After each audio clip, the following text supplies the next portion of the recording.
ಮಂಡ್ಯ ನಗರದ ಎಪಿಎಂಸಿ ದಾಸ್ತಾನು ಮಳಿಗೆಯಲ್ಲಿ ಮಂಡ್ಯ ಕಬ್ಬಿನ ಗಾಣದ ರೈತರ ಉತ್ಪಾದಕರ ಕಂಪನಿ ಹಾಗೂ ಮಂಡ್ಯ ತಾಲೂಕು ಕಬ್ಬಿನ ಗಾಣದ ಮಾಲೀಕರ ಅಸೋಸಿಯೇಷನ್ ವತಿಯಿಂದ ನಡೆದ ರೈತ ಉತ್ಪನ್ನ ಮಾರಾಟ ಮಳಿಗೆ ಪ್ರಾರಂಭೋತ್ಸವ ಹಾಗೂ ಬ್ರಾಂಡ್ ಉದ್ಘಾಟನೆ ಮತ್ತು ಸನ್ಮಾನ ಸಮಾರಂಭದ ಕಾರ್ಯಕ್ರಮವನ್ನು ಮಂಡ್ಯ ವಿಧಾನಸಭಾ ಕ್ಷೇತ್ರದ ಶಾಸಕರಾದ ಪಿ ರವಿಕುಮಾರ್ ಗೌಡರವರು ಉದ್ಘಾಟಿಸಿ ಮಾತನಾಡಿದರು. ಶ್ರೀರಂಗಪಟ್ಟಣ ವಿಧಾನಸಭಾ ಶಾಸಕರಾದ ಎಬಿ ರಮೇಶ್ ಬಂಡಿಸಿದ್ದೇಗೌಡ ರವರು ಬೆಲ್ಲದ ಮಾರುಕಟ್ಟೆಯ ಬಗ್ಗೆ ಮಾತನಾಡಿದರು. ಕೃಷಿ ನಿರ್ದೇಶಕರು ಜಯಸ್ವಾಮಿ ರವರು ಬೆಲ್ಲ ಉತ್ಪಾದನೆಯ ಬಗ್ಗೆ ಮಾತನಾಡಿದರು. ಬೆಂಗಳೂರು ಸಕ್ಕರೆ ನಿರ್ದೇಶನಾಲಯದ ಜಂಟಿ ನಿರ್ದೇಶಕರಾದ ವಿ. ಎಸ್. ಅಶೋಕ್ ಹಾಗೂ ಮೈಸೂರು ಜಿಲ್ಲೆಯ ನಾಗನಹಳ್ಳಿ ಕೃಷಿ ಇಲಾಖೆಯ ಉಪನಿರ್ದೇಶಕರಾದ ಮಮತಾ ರವರಿಗೆ ಅಭಿನಂದಿಸಿದರು. ಈ ಸಂದರ್ಭದಲ್ಲಿ ಕೃಷಿ ಇಲಾಖೆಯ ಜಂಟಿ ನಿರ್ದೇಶಕರಾದ ಜಯಸ್ವಾಮಿ, ಎಪಿಎಂಸಿ ಕಾರ್ಯದರ್ಶಿಗಳಾದ ಬಿ. ಆರ್. ಶ್ರೀಹರಿ, ಮಂಡ್ಯ ಕಬ್ಬಿನ ಗಾಣ ಸಂಘದ ಅಧ್ಯಕ್ಷರಾದ ಸೋಮಶೇಖರ್ ಗೌಡ, ಕಾರ್ಯದರ್ಶಿಗಳಾದ ಜೈಶಂಕರ್, ಲಕ್ಷ್ಮೀಕಾಂತ್, ಕೋಣಪ್ಪ, ಮಹೇಶ್, ರಾಜಶೇಖರ್, ಎಲ್. ಕೃಷ್ಣ, ವೆಂಕಟೇಶ್, ಮರಿಗೌಡ ಇನ್ನಿತರರಿದ್ದರು.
ಫಸ್ಟ್ ನಿಮ್ ಸಮಸ್ಯೆ ಏನು ಅನ್ನೋದನ್ನ ಪಟ್ಟಿ ಮಾಡ್ಕೊಳ್ಳಿ, ನಮಗ್ ಕೊಡಿ. ನಾವು ನಿಮ್ ಸಮಸ್ಯೆಯನ್ನ ಬಗೆಹರಿಸಕ್ಕೆ ಇರೋದು, ಬಗೆಹರಿಸ್ತೀವಿ. ನಿಮ್ಮೇನು ನನಗೆ ಗೊತ್ತಿರೋಂಗೆ ಪರಿಸರ ಮಾಲಿನ್ಯ ಸಮಸ್ಯೆ ಇತ್ತು. ನಾನು ವಿಧಾನಸಭೆಯಲ್ಲಿ ಅದನ್ನ ಬಹಳ ಜೋರು ಮಾತಾಡಿ ಅದನ್ನ ತಕ್ಕ ಮಟ್ಟಿಗೆ ಯಾರೋ ನಿಮ್ಗೆ ಕಿತಾಪತಿ ಮಾಡ್ಬೇಕು ಅಂತ ಮಾಡೋರು ಬಿಟ್ರೆ ಮಿಕ್ಕಿದ ಅಧಿಕಾರಿಗಳಿಂದ ಅಂತೂ ನಿಮ್ಗೆ ಇವತ್ತುವರೆಗೂ ತೊಂದರೆ ಆಗ್ಬೇಕಂತೂ ನೋಡ್ಕೊಂಡಿದ್ದೀವಿ 3 ವರ್ಷದಿಂದ. ಯಾರಾದ್ರೂ ಹೊಟ್ಟೆ ಕಿಸ್ಕೊಂಡು ಮನೆ ಪಕ್ಕದ ಮನೆಯವ್ರು ಕಾಟ ಕೊಡ್ತಾ ಇರೋ 2-3 ಸಮಸ್ಯೆ ಬಿಟ್ರೆ ಅಧಿಕಾರಿಗಳಿಂದ ಯಾವ ಸಮಸ್ಯೆಗಳು ಇಲ್ಲ. ಅಶೋಕ್ ಅವರು ಬಹಳ ನಿಮ್ಮ ಮೇಲೆ ಪ್ರೀತಿ ಇಟ್ಟು ನಿಮ್ಮ ಬ್ರ್ಯಾಂಡ್ ಅನ್ನ ದೇಶ ವಿದೇಶಕ್ಕೆ ಕಳಿಸ್ಬೇಕು ಅಂತ ಒಂದು ರೂಪ ಕೊಟ್ಟಿದ್ದಾರೆ. Brand important. ನಾವು ಮನೆಯಲ್ಲಿ ತಿಮ್ಮೇಗೌಡ, ನಂಜೇಗೌಡ ಅಂತೆಲ್ಲ ಇರ್ತೀವಿ. ಕಾವೇರಿ ಮಡಿಲು ಅಂತ ಹೇಳಿದ್ರೆ ಬ್ರ್ಯಾಂಡ್ ಆಗಲ್ಲ. ನೀವು ಅದಕ್ಕೊಂದು ಮಾಡರ್ನ್ ನೇಮ್ ಕೊಡಿ. ಇಲ್ಲಿಂದ ಬೇರೆ ದೇಶಕ್ಕೆ ಹೋಗ್ಬೇಕಾದ್ರೂ ನೀವು ಬ್ರ್ಯಾಂಡ್ ನೋಡಿದ ತಕ್ಷಣ ಪಕ್ಕಂತ ತಗೊಳ್ಬೇಕು. ಈಗ ನೀವು ಸೆಂಟ್ ಮಾರ್ಕ್ಸ್ ಸ್ಕೂಲ್ ಅಂತೆಲ್ಲ ಕೇಳ್ತಿರಲ್ವಾ, ಆಕ್ಸ್ಫರ್ಡ್, ಸೆಂಟ್ ಮ್ಯಾಕ್ಸ್ ಹೆಸರೆಲ್ಲ ಇಂಗ್ಲಿಷ್ ಹೆಸರು. ನರ್ಸೋ, ತಿಮ್ಮೇಗೌಡ, ಮರಿಗೌಡ, ಬೊಮ್ಮೇಗೌಡ.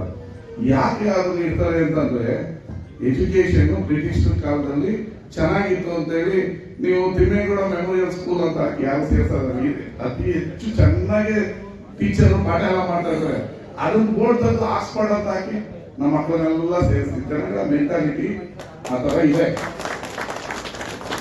ನರ್ಸೋವನು ತಿಮ್ಮೇಗೌಡನೇ, ಹೆಸರು ಮಾತ್ರ Oxford, saint Max. Papanna memorial school ಅಂತ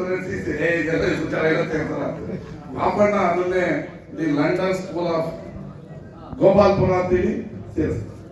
ಅನುಭವದಿಂದ ಒಂದಷ್ಟು ಪ್ರಾಕ್ಟಿಕಲ್ ಎಕ್ಸ್ಪೀರಿಯನ್ಸ್ ಇಂದ ಒಂದಷ್ಟು ಅವರಲ್ಲಿ ತಲೆ ಒಳಗಡೆ ಒಂದಷ್ಟು ಮಾಹಿತಿಗಳಿದೆ. ಅದನ್ನು ಹೊರಗಡೆ ತೆಗೆದ್ರೆ ಸ್ವಲ್ಪ ಈ ಜನಕ್ಕೆ ನಾವು ಇರ್ತಕ್ಕಂಥ ವ್ಯವಸ್ಥೆಯಲ್ಲಿ ಯಾವುದೂ ಇಲ್ಲಿ ಯಾವುದೇ ಪದಾರ್ಥ ಉಪಯೋಗಿಸ್ತಿಲ್ಲ ಅಂತ ಹೇಳಿದ್ರೆ ಅದು ನನ್ನ ವ್ಯಾಲ್ಯೂನ ಕಳ್ಕೊಳ್ತದೆ. ಹಂಗೆ ಇರ್ತಕ್ಕಂಥ ಸಂಪನ್ಮೂಲ ಸಂಪತ್ತು ಅದು ರೈತರಿಗೆ ದೊರಕುವಂಗೆ ಮತ್ತು ಅದು ಉಪಯೋಗ ಬರುವಂಗೆ ಅದರಿಂದ ಒಂದು ಈ ಸಂಸ್ಥೆಗೆ ಒಂದು ಮಾದರಿ ಸಂಸ್ಥೆಗೆ ಬರೋದಕ್ಕೆ ಒಂದು ಕಾಯಕಲ್ಪ ಮಾಡಿ, ಒಂದು ವಿಷನ್ ಮಾಡಿ, ನಿಮ್ಗೆ ಗೊತ್ತಿಲ್ಲದವರೇ ಅಗ್ರಿಕಲ್ಚರ್ ಡಿಪಾರ್ಟ್ಮೆಂಟು, APMC ಅಥವಾ ಎಲ್ಲ ಹಲವಾರು ಸೈಂಟಿಸ್ಟ್ಗಳಿದ್ದಾರೆ ನಮ್ಮ ಮಾರ್ಗದರ್ಶನ ನಮ್ಮ ಅಶೋಕನ ಮಾಡ್ತದೆ. ನಮ್ಮಿಂದ ಏನಾದ್ರು ಇದ್ದರೆ ನಾವು ಸಹ ಅದಕ್ಕೆ ಹಣಕಾಸು ಹೊಂದಾಣಿಕೆ. ಆಮೇಲೆ ಮೊದಲು ಏನು ಮಾಡಬೇಕು ಏನು ಅಂತ ಹೇಳಿದ್ರೆ ಏನಾರು ಒಂದು ಮಾಡೋಣ, ಏನಾರು ಒಂದು ನಾವು ಮಾಡ್ತೀವಿ ಅಂತ ಅಂದಾಗ ಹಲವಾರು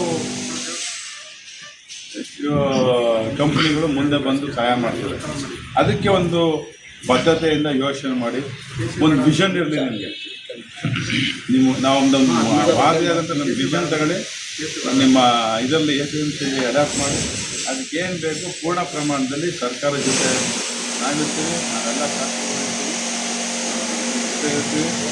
ಮಾದರಿಯಾದಂಥ APMC ಹೊರಹೊಮ್ಮಲಿ ಅಂತ ನಿಮಗೆ ಶುಭ ಹಾರೈಸ್ತಾ ನನ್ನೆಲ್ಲರಿಗೂ ನನ್ನ ಗೌರವಪೂರ್ವಕವಾದಂಥ ನಮನಗಳನ್ನ ನಮಸ್ಕಾರ.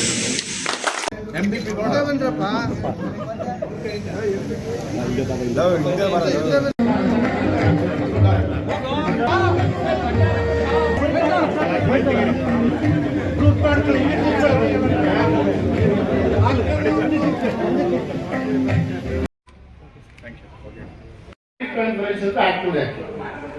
ಬತಾನಿಗೆ ಪ್ರಶಸ್ತಿ ಅದು ಹಿಂದೆ ಚಂದ್ರಶೇಖರ್ ಸರ್ ಅವರು ಮಾಡಿದ್ದು PMFF ಅಲ್ಲಿ ಸೆಕೆಂಡ್ ಹೈಯೆಸ್ಟ್ ಇಲ್ಲಿ ಶಾಲೆಗಳಾಗಿದ್ವು. ಆ ಶಾಲೆಗಳು ಗೊತ್ತಾಯ್ತು. ಪ್ರಶಸ್ತಿಯನ್ನು ಈಸ್ಕೊಂಡು ಬಂದ್ವಿ. ನಂತರ ಮುಂದಿನ ವರ್ಷಗಳಲ್ಲಿ ಅಷ್ಟು ಪ್ರಶಸ್ತಿ ಬರಲಿಲ್ಲ. ಅಮೌಂಟ್ ನಲ್ಲಿ ಮೊದಲನೇ ಸ್ಥಾನದಲ್ಲಿ ಇದ್ರು ನಂಬರ್ಗಳನ್ನ ಜಾಸ್ತಿ ಮಾಡ್ಲಿಕ್ಕೆ ಆಗಲಿಲ್ಲ.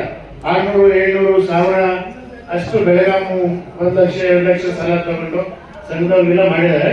ಬಟ್ ಇದುವರೆಗೂ ಸಹ ಅತಿ ಹೆಚ್ಚು ಯೋಜನಾ ಮೊತ್ತ, ಅತಿ ಹೆಚ್ಚು ಸಹಾಯಧನ ಕೊಟ್ಟಿರುವಂತದ್ದು ಮಂಡ್ಯ ಜಿಲ್ಲೆಯಲ್ಲೇ. ಹಾಗಾಗಿ ಫಸ್ಟ್ ಪ್ರಶಸ್ತಿ ಕೊಟ್ಟಂತ ವಿಷಯ PMFME ODOP ನಾನು ಬಂದ ದಿವಸದಿಂದಲೂ ಸಹ. ಮತ್ತೆ ಬೆಲ್ಲ ಅಂದ್ರೆ ಯಾರಿಗೆ ಇಷ್ಟ ಇಲ್ಲ? ಚಿಕ್ಕದಲ್ಲಿ ಮನೇಲಿ ಏನೂ ಸಿಗ್ಲೇ ಇಲ್ಲ ನನಗೆ ಸಿಗ್ತಾ ಇದ್ದಂತ ಒಂದು ತಿಂಡಿ ಅಂದ್ರೆ ಬೆಲ್ಲ. ಪೆಟ್ಟಿ ತಗೊಬರ್ತಾ ಇದ್ರು, ಅದನ್ನ ಬರ್ಕೊಂಡು ತಿಂತಾ ಇದ್ವಿ. ಸಕ್ಕರೆ ತಿಂದ್ರೆ ಕಾಯಿಲೆ ಬರ್ತದೆ, ಅದು ವಿಷ ಮಗ. ಸಕ್ಕರೆ ತಿನ್ಬೇಡ ಅಂತಿದ್ರೆ ಹೊರತು ಬೆಲ್ಲ ತಿಂದ್ರೆ ಯಾವತ್ತು ಕಾಯಿಲೆ ಬರ್ತದೆ ಅಂತ ಎಲ್ಲೂ ಹೇಳಿದ್ದು ನಾನಂತೂ ಕೇಳಿಲ್ಲ. ಅಂತ ಬೆಲ್ಲ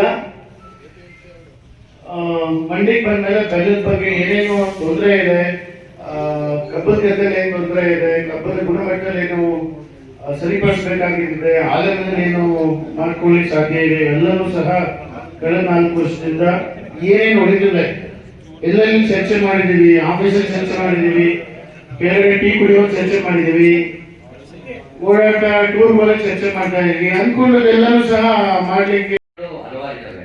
ಏನು ನಾವು ಬಳಕೆ ಮಾಡೋದೇ ಈಗ ನಮ್ಮಲ್ಲಿ ಎಷ್ಟು ನಾವು ಬೆಲ್ಲ ಬಳಕೆ ಮಾಡ್ತಾ ಇದೀವಪ್ಪ, ಬೆಲ್ಲದ ಕಾಫಿ ಕುಡಿತಾ ಇದ್ದೀವಿ. ನಾವೇ ಬಿಟ್ಬಿಟ್ಟಿದ್ವಿ, ಎಲ್ಲ ನಾವೇ ಸಕ್ಕರೆ ಕಾಫಿ ಕುಡಿತಾ ಇದ್ವಿ. ಇನ್ನ ಬೆಲ್ಲ ತಗೊಳ್ಳೋದಲ್ಲ, ನಾವು ಮಾತ್ರ ಹೇಳೋದು ಮಾತ್ರ ಬೆಲ್ಲ ತಗೊಳ್ಳಿ, ಬೆಲ್ಲ ತಿನ್ನಿ ಅಂತ. ನಾವು ಮಾತ್ರ ಮಾಡೋದು ಸಕ್ಕರೆ ಕಾಫಿ ಕುಡಿತೀವಿ ಅಲ್ವಾ? ಹಾಗಾಗಿ ಎಲ್ಲೋ ಕಡೆ ನಾವು ನಮ್ಮ ಹಂತದಿಂದ ಶುರು ಮಾಡ್ಬೇಕಾಗತ್ತೆ. ಮಾಡೋಣ, ಏನ್ ದೊಡ್ಡ ವಿಷಯ ಏನಲ್ಲ. ಮತ್ತೆ ಆರೋಗ್ಯಕ್ಕೆ ಬೆಲ್ಲ ಒಳ್ಳೇದು. ಯಾಕೆ ಅಂತ ಕೇಳಿದ್ರೆ ನಿಮ್ಗೆ ನಾವು ಏನ್ ಮಾಡ್ಬಿಟ್ಟಿದ್ವಿ, ಬಿಳಿ ಕಾಣದೆಲ್ಲ ಬಹಳ ಚೆನ್ನಾಗಿದೆ ಅಂತ ಅನ್ಕೊಂಡ್ಬಿಟ್ಟಿದ್ವಿ. ಬಿಳಿ ಅಕ್ಕಿ, ದಪ್ಪ ಅಕ್ಕಿ ಇದ್ರನ್ನದು ಜಯ ಬರ್ತಾ ಇದ್ರೆ ಅದನ್ನ ಸಣ್ಣ ಅಕ್ಕಿ ಮಾಡಿ ನಾವು ಮಾರಾಟ ಮಾಡೋದನ್ನ, ಬೆಳಿಗ್ಗೆ ಚೆನ್ನಾಗಿರ್ತದೆ ಅಂತ. ಇನ್ನ ಬಿಳಿ ಅಕ್ಕಿ ಏನ್ ಸಕ್ಕರೆ ಬೆಳಿಗ್ಗೆ ಇರ್ಬೇಕಾದ್ರೆ ಬೆಲ್ಲ ಆದ್ರೆ ಸ್ವಲ್ಪ ನಿಮ್ ಕೆಂಪು ಇರ್ತದೆ ಅಷ್ಟೇ, ಅದು ಅಷ್ಟು ಚೆನ್ನಾಗಿರಲ್ಲ. ಅದೇ ಸಕ್ಕರೆ ಆದ್ರೆ ಬೆಳ್ಳೆ ಕಾಣಿಸ್ತಾ ಇರ್ತದೆ. ಗೋಧಿ ಹಿಟ್ಟು, ಸೊ ಇಂಥವನ್ನೆಲ್ಲ ನಾವು ಜಾಸ್ತಿ ಅಪ್ಕೊಳ್ತಾ ಇದೀವಿ. ಬಟ್ ಸಮಸ್ಯೆ ಏನಾಗಿದೆ ಅಂದ್ರೆ ಇವತ್ತು ಸಿಟಿಯಲ್ಲಿ ಹೆಚ್ಚು ಆ ಥರ ವಾತಾವರಣ ಇಲ್ಲ. ಎಲ್ಲೋ ಒಂದ್ ಕಡೆ ಅವ್ರಿಗೂ ಅನಿಸ್ತಾ ಇದೆ ಇವತ್ತು ನಾವು ಏನೋ ವಿಷಯ ಇರುವಂತ ಆಹಾರವನ್ನು ತಿಂತಾ ಇದ್ದೀವಿ, ಇಲ್ಲ ನಮ್ಗೆ ಆರೋಗ್ಯಕ್ಕೆ ಸರಿ ಇರುವಂತ ಆಹಾರವನ್ನು ತಿಂತಾ ಇದ್ದೀವಿ. ಅದನ್ನ ಬದಲಾವಣೆ ಮಾಡ್ಕೊಳ್ಬೇಕು ಅಂತಿದೆ. ಅವ್ರಲ್ಲಿ ಹಣ ಇದೆ, ಕೊಂಡ್ಕೊಳ್ಳೋ ಶಕ್ತಿ ಇದೆ. ನಾವು ಅದನ್ನ ಹೋಗಿ ಅಲ್ಲಿ ವ್ಯಾಪಾರ ಮಾಡೋ ಪರಿಸ್ಥಿತಿ ನಾವು ಬದಲಾವಣೆ ನಾವು ಮಾಡಬೇಕಾಗುತ್ತೆ. ಸೊ ಆ ಒಂದು ನಿಟ್ಟಿನಲ್ಲಿ ಏನೊಂದು ನಮ್ಮ SPO ಸಂಘಟನೆ ಇರ್ಬೋದು, ಇವೆಲ್ಲ ಬಹಳಷ್ಟು ಕೈ ಜೋಡಿಸ್ಬೇಕಾಗತ್ತೆ.